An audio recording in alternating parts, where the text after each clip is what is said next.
A primeira tentativa não deu certo, então eu vou mostrar de novo pra vocês como o meu cachorro é educado. Esse. Vendo ele? Bonito, calmo, tranquilo.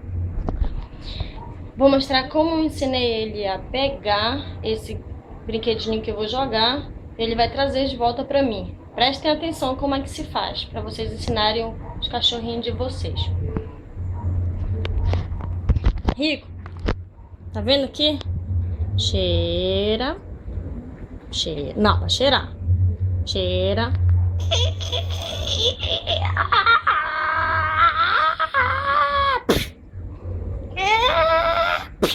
Pega. Traz pra mim. Me dá, Rico. Traz aqui, Rico. De novo. O ego do menino. Me dá aqui. Me dá aí, Rico. Me dá. Me dá.